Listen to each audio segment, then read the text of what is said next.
Be honest, are you really being consistent with your hair care? Because honesty and consistency are the first thing you need in your mindset, whether you're chasing your hair goals or any other goals in life.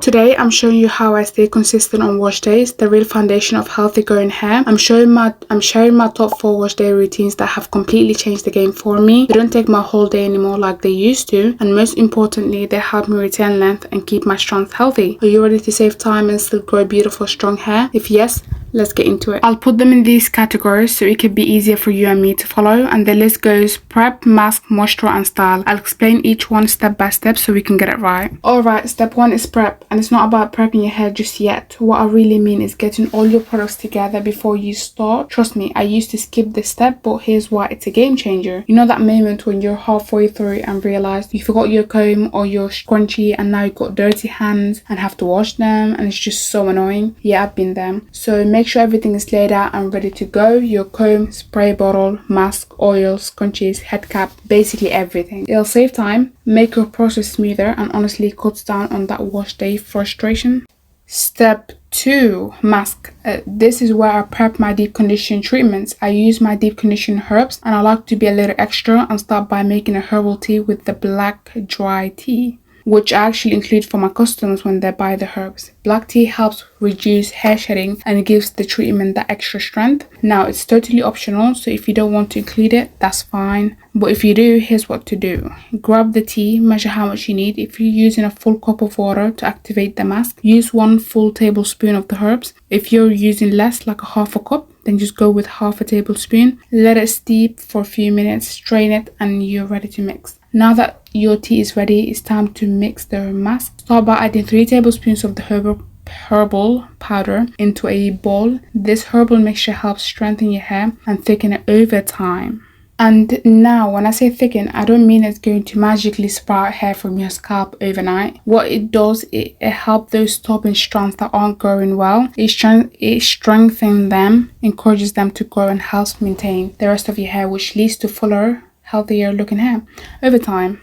Quick tip, when you're mixing the mask, make sure to blend it really well. You want the consistency to be foamy, not too runny, not too thick. That's the sweet spot. Now, once it's all mixed up, I like to add in my herbal oil, and honestly, this is one of my favorite products from the very dry hair line. Why? Because it literally detangles the hair, works perfectly with the mask, and most importantly, enhances your hair's natural color.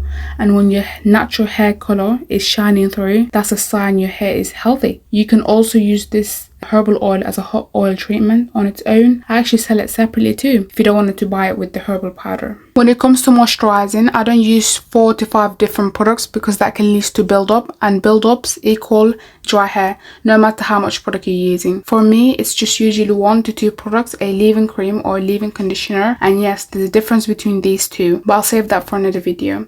Now, here's the key. Only use what your hair needs. Don't overload it. Always apply your leave-in while your hair is damp, not soaking wet. Also, don't skip this part. After your cream or conditioner, always seal it in with a leave-in oil, not after braiding, before, while your hair is damp. That's how you get that soft, silky feeling, reduces frizziness, protect your ends from splitting. Most importantly, leave-in oils lock in the moisture so your hair stays hydrated for days. When you moisturize properly like this, your hair can stay soft and nourished for a whole week if it's in a protective style, of course, and around 3 to 4 days if it's not. And now we're at the final step, styling. Here's the truth. Styling can either help grow your hair or be the reason it's not growing at all. Tight hairstyles. They're one of the biggest causes of breakage and thinning, especially around the edges. I won't go too deep into that now because I'll talk more in another video, but please avoid tight hairstyles as much as you can, especially on those tight pulled cornrows or glued on styles that stress your scalp. Yeah, and honestly, let's be real, if you're constantly wearing fake wigs or hair, ask yourself, am I really happy with my natural hair? This isn't a judgment, it's just something to reflect on, because when your gorgeous curls are thriving and healthy, you feel different, you feel empowered. One of my favorite styles is big braids. They're cute, low maintenance, and I can redo them weekly. I also love a good twist or cornrows. Just make sure they're gentle, protective, not pulling at your roots. And that's it for today's wash day routine. I hope this helped make your journey easier, realer, and consistent. If you have any questions, drop them in the comments. I always reply. Otherwise, until next time, stay safe, stay consistent, and keep shining your curls.